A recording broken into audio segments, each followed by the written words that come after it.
Okay, good morning, everyone. All right, so I don't know why I got all this stuff. Okay, if you can see the screen, it says new Biden rule would remove medical debt from millions of credit reports. Okay, earlier this week, I asked you guys, did you want me to talk a little bit about credit? Okay, so I'm trying to throw things out there to help get you guys started. Credit, help with auto, help with mortgages. Okay, so I'm going to talk a little bit about credit so that you can get a good understanding of what I'm saying. And after I'm done talking here, go and take a look at your credit report. And when you look at your credit report, you're going to have a better understanding of what should be there and what should not be there. Okay, so now the new Biden rule would remove medical debt from millions of credit reports. Okay. Oh gosh, y'all need to know that the Constitution was the greatest document. It is the, oh God, there's nothing like it on the face of the planet. Okay. The 13th Amendment prohibited slavery, right? Because slavery placed debts upon your physical body. Okay. Slavery placed debt upon your physical body. All right, so America said, you know what? We don't want to do business like that anymore. Okay, we will not place the debt upon your physical body. Instead, we will make you an entity, a protected entity, separate from any corporation. Okay, any corporation, you are a entity, a legal entity that is separate from that corporation. If you think about this, when you go to the doctor, when you take your children to the doctor, you're going for something personal. You are not going to the doctor with the intent to turn a profit. Okay, you're going for legitimate healthcare reasons and concerns. Okay, you're going as a personal, a private individual. The moment you step foot into that hospital or clinic, the debt becomes a business debt. You understand? So now you carry no liability. It becomes a business debt. Do you understand? Your credit report is personal. Almost everything in America is structured like this, and it is to protect debt from being attached to your physical body. Okay? So, for medical debts, that is true for medical debts, that is true for auto loans, that is true for mortgages, that is true for credit cards. Okay? That is true. The moment you issue that Social Security card, those debts become business debts. And you are an entity separate from those debts.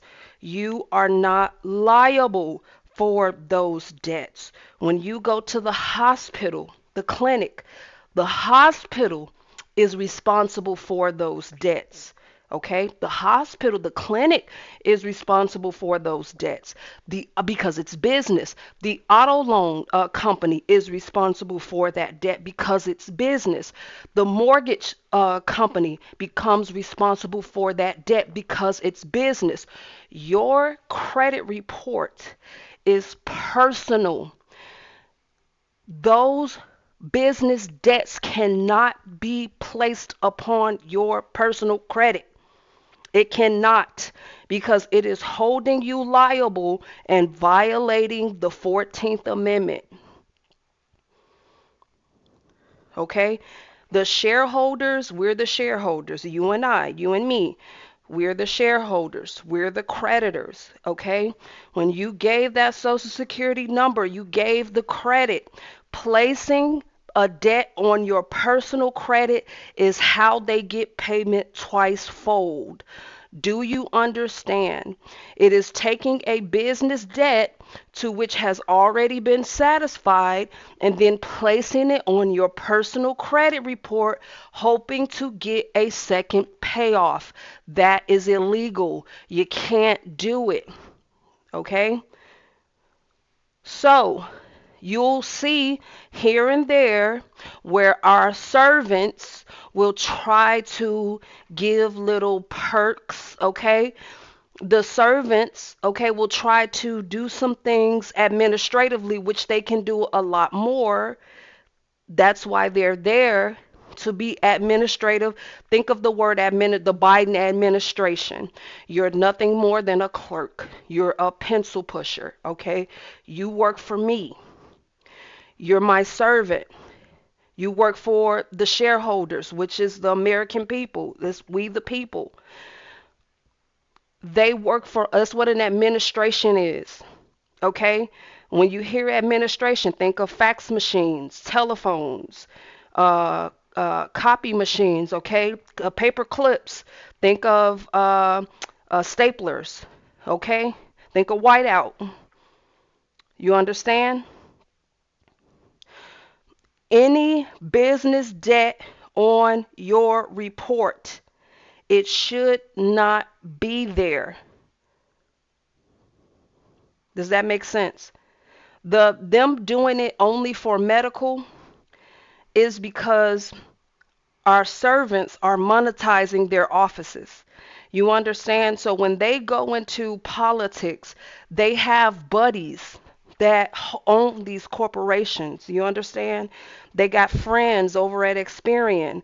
They got friends over at Equifax. They have friends over in the mortgage company. Okay?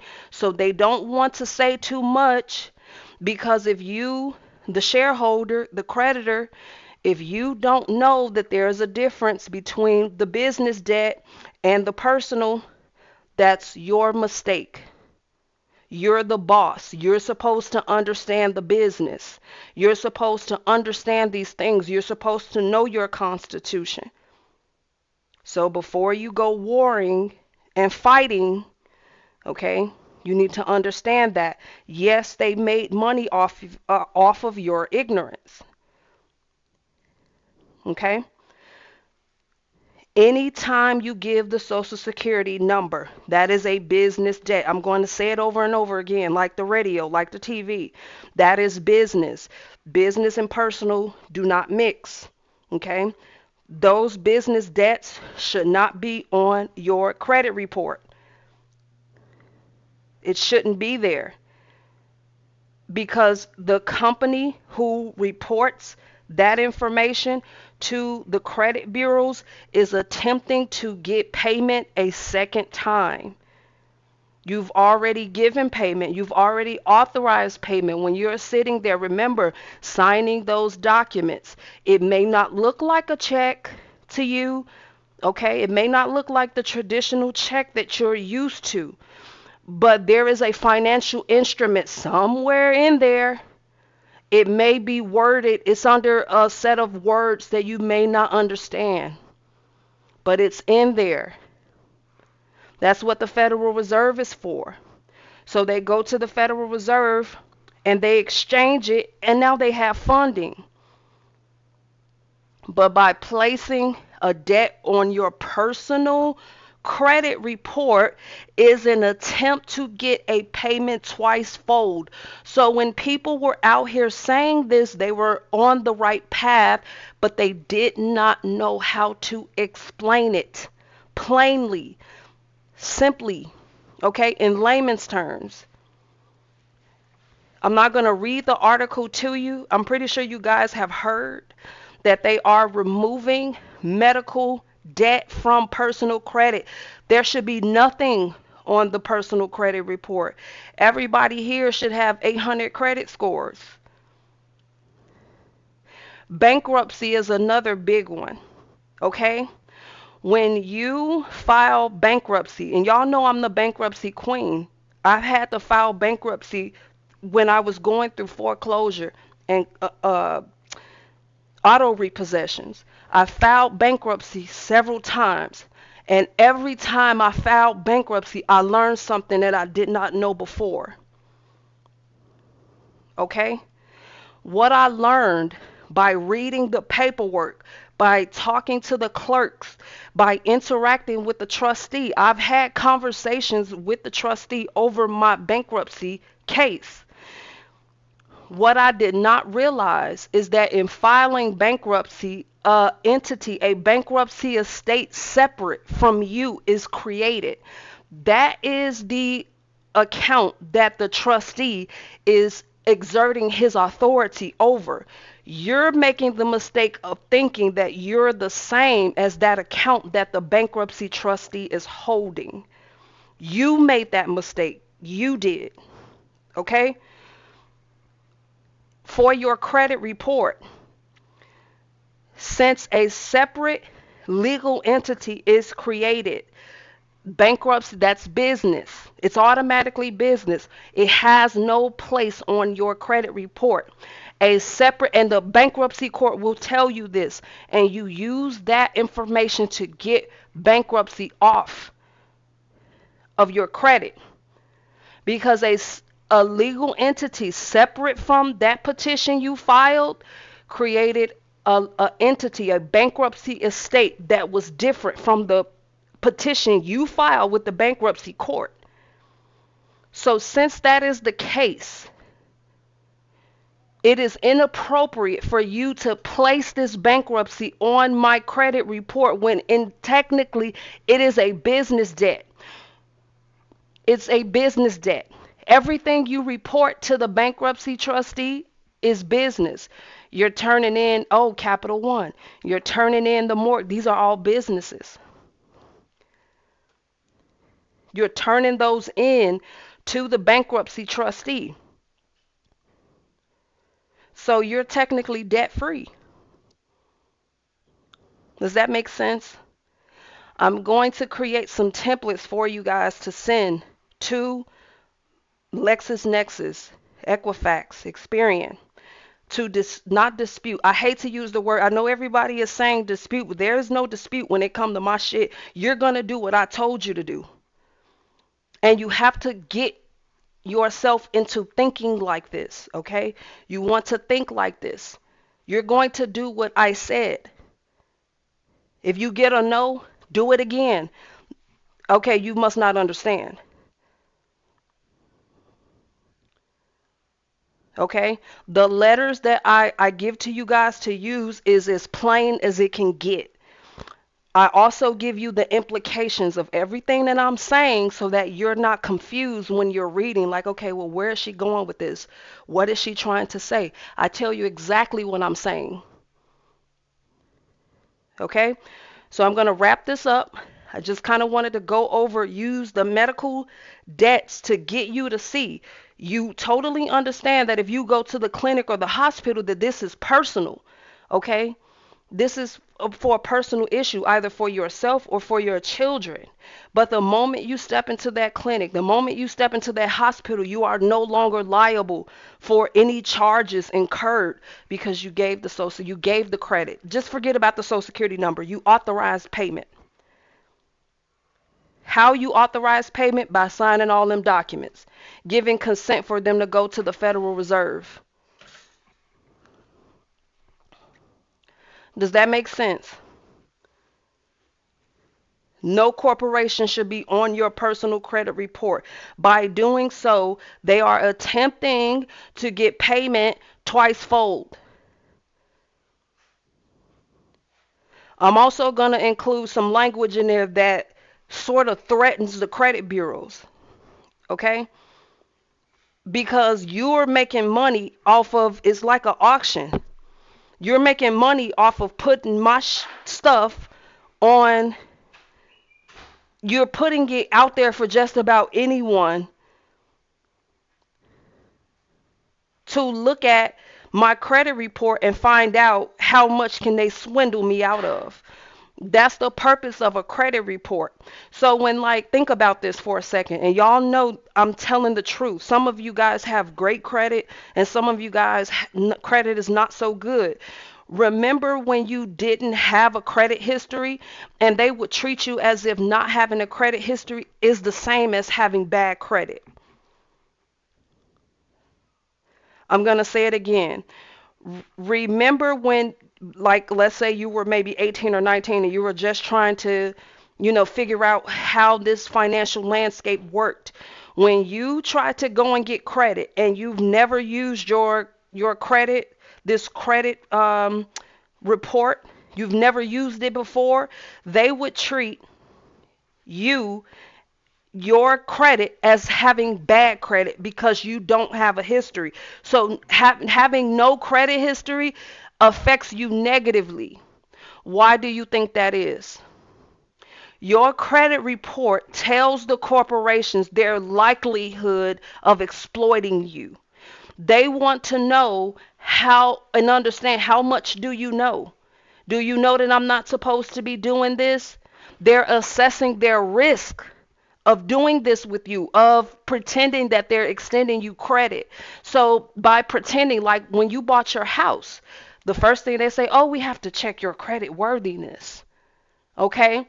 What they're doing is looking at your credit report. They want to see the history. How long have the corporations ran this scam against you? And how much money did they make from it? Okay? That is why it is like that. If you read some of the letters that I have, y'all, when I tell y'all I'm dead on, these companies have created an algorithm in a nutshell. Okay, I'm talking about computers. To my older, I have a group of older individuals that I know that you may not be so tech savvy. Okay, I feel like I'm in there with you. I grew up with you remember dial up where you have to stick the phone? Yes, I grew up with that. Okay, so computers are evolving. It has evolved a lot since then. Okay, but for my older individuals that may not understand technology, the corporations invest in what's called algorithms. Okay, they exist at every corporation. Algorithm. An algorithm pretty much tells a computer system the rules by which it is to operate or function. Okay, so that's why when you log into, like, let's say your utility account and you want to check what's happening with your utility account, the utility pro- I hate to call them utility providers because it makes you believe that they're giving you electricity and they are not. All they are doing is providing you with the online platform to manage your consumption. That is it. That is all that they're doing, okay? But for lack of a better word, I'm going to think of a better way to refer to these corporations that monitor your electricity use or your water usage. They have algorithms that they set to your account to it triggers it to do certain things. So by this date, if Christina ain't sent us no money, go ahead and start threatening her. Start putting those little red letters on her statements telling her that she's overdue. She's past due. Start sending her disconnection notices. These are algorithms. Okay? They have set algorithms to do this to you. And so in some of the letters, if you've read the letters in their entirety, I address those algorithms. This is problematic. I also changed my language from I to we, us, okay? Because in the public, we're shareholders.